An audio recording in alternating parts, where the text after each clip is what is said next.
Hello YouTube family, Radhe Radhe. কেমন আছো সবাই? আশা করি ভালো আছো। আমার পুরনো বন্ধুদের ধন্যবাদ জানাই আমার পাশে থাকার জন্য, আমাকে সাপোর্ট করার জন্য। আর নতুন বন্ধুদের স্বাগত জানিয়ে শুরু করছি আমার আরও একটি নতুন রেসিপি ব্লগ। আজকে আমি বানাবো এঁচোড় চিংড়ি। এঁচোড় চিংড়ি এত সহজ পদ্ধতিতে বানাবো, না দেখলে অবাক হয়ে যাবে। তো আমি প্রথমে এঁচোড়টাকে কেটে নেব। তো আমি হাতে তেলটা মাখিয়ে নিয়েছি। তেলটা মাখিয়ে নিয়ে এবারে এঁচোড়টা, বঁটিতেও একটু তেল দিয়ে দেবো, না হলে বঁটিতে আঠাটা জড়িয়ে যাবে যেহেতু। আর দেখো কত আঠা বেরোচ্ছে। তো আমি এঁচোড়টাকে ছোটো ছোটো ছোটো ছোটো আকারে কেটে নেব। আর আমি বাটিতে হলুদ আর একটু নুন নিয়ে নিয়েছি জলটাতে। তো নিয়ে এবার আমি আবারও নিলাম, বটিতে একটু তেলটা লাগিয়ে দিলাম।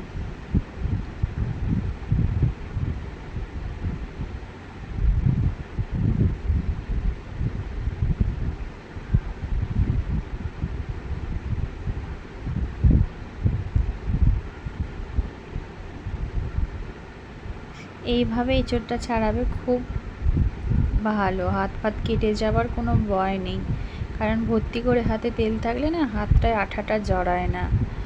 তো আমি এবার এটা খোলাটা ছাড়িয়ে ছোট ছোট করে কেটে রাখছি।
এঁচোড়টা আমার কাটা হয়ে গেছে। আমি এঁচোড়টাকে দুটো সিটি দিয়ে নিয়েছি, প্রেসারে সিদ্ধ করে নিয়েছি।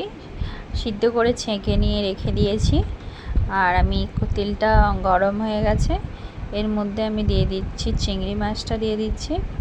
দেখো, এঁচোড়ের জন্য ভালো চিংড়ি, বড় বড় চিংড়িগুলো দিলে দেখতে ভালো লাগে আর টেস্টি তো হয়। দেখো পারফেক্ট পুরো চিংড়ি, এঁচোড় চিংড়ির জন্য। তো আমি চিংড়ি মাছগুলো ভেজে নেব। আমি একসঙ্গে দিয়ে দেবো সব কটা।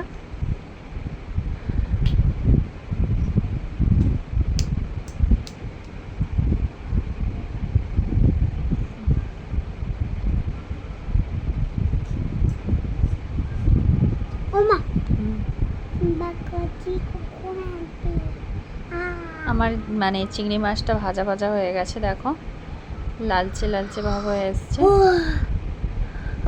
তো আমি এবারে তুলে নেবো এই যে চিংড়ি ভাজা চিংড়িটা। তোলার পরে তো আমি ওই তেলেতেই আলু ভেজে নেবো, সিদ্ধ করা আলু। আমি বললাম প্রথমে প্রেসারে সিদ্ধ করেছি আলুগুলো, আলু এঁচোড় একসঙ্গেই সিদ্ধ করেছি। তারপর আলুগুলো আমি ভেজে নিচ্ছি।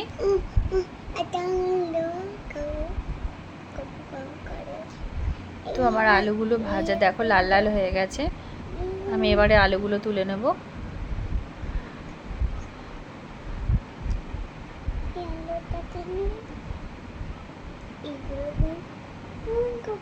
তো আমি এখানে নিয়েছি, আমার যেহেতু এঁচোড়টা অনেকটা, তাই জন্যে আমার 700-র মতো হয়ে যাবে।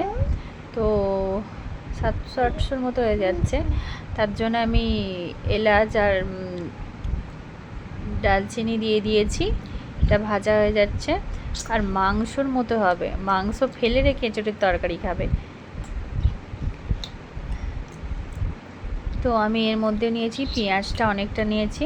পেঁয়াজটা আমি 7-8টার মতো নিয়েছি, ছোট ছোট পেঁয়াজ, একদম ছোটও না একদম বড় না, মাঝারিটা নিয়েছি। আর দুটো বড় বড় টমেটো নিয়েছি, টমেটোগুলো ছোট ছোট করে কেটে নিয়েছি। আর পেঁয়াজগুলো দেখো কিমা আকারে ছোট ছোট করে কেটে নিয়েছি। আর পেঁয়াজটা আমি কড়াইতে দিয়ে দিলাম। তো এটা ভাজা হয়ে গেলে, ভাজা লাল লাল করে দেখো ভাজাটা হয়ে গেলে আমি এর ওপরে টমেটোটা দিয়ে দেবো। ভাজা হয়ে গেছে, দেখো কত সুন্দর কালার চলে এসছে। তো এর মধ্যে আমি টমেটোটা দিয়ে দিলাম।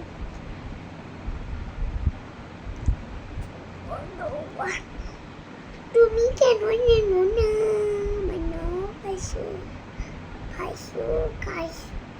এর মধ্যে একটু নুন দিয়ে দেব, কারণ তাড়াতাড়ি যাতে সিদ্ধ হয়ে যায়।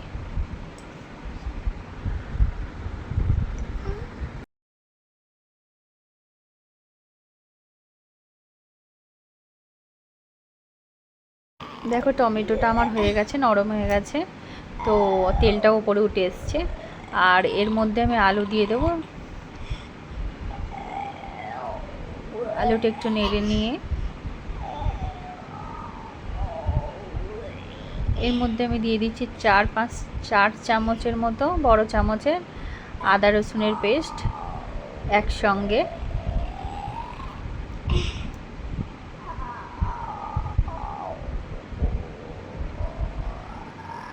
আর এটা ভালো করে একটু কষিয়ে নেব, হালকা করে ভেজে।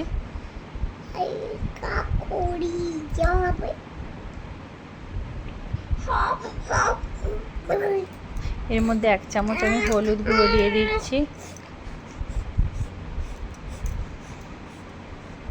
লঙ্কা গুঁড়ো, কাশ্মীরি লঙ্কার গুঁড়ো দিয়েছি, আর এমনি লঙ্কা গুঁড়ো দিয়েছি।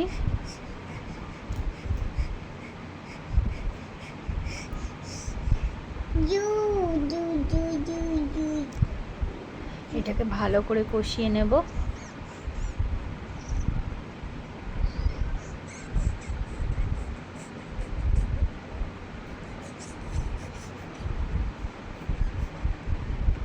এবারে এর মধ্যে চিংড়ি মাছটা আমি দিয়ে দেব।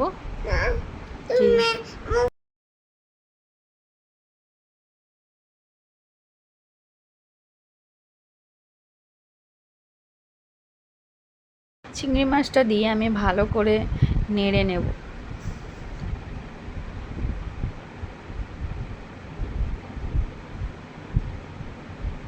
দেখো এর মধ্যে এবারে দিয়ে দেবো এঁচোড়টা, যে সিদ্ধ করা ছিল আগে থেকে। এঁচোড়টা দিয়ে একটু ভালো করে নাড়বো। নাড়ার পরেতে আমি নাড়ছি, দেখো ভালো করে একটু নেড়ে নেব। নেড়ে একটু ওর সাথে মিশে যাবে।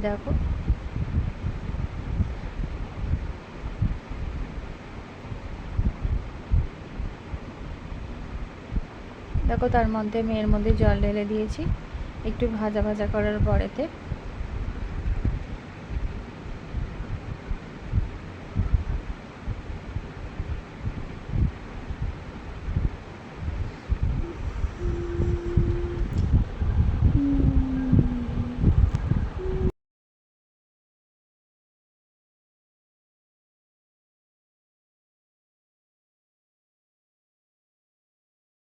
এই জল ঢেলে আমি চাপা দিয়ে দিলাম। দেখো আমার তরকারি এবার হয়ে এসছে, আমার তরকারি পুরো রেডি।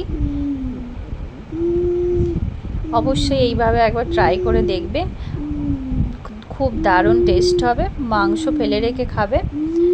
আর যদি ভালো লাগে অবশ্যই একটা লাইক কমেন্ট করে দেবে।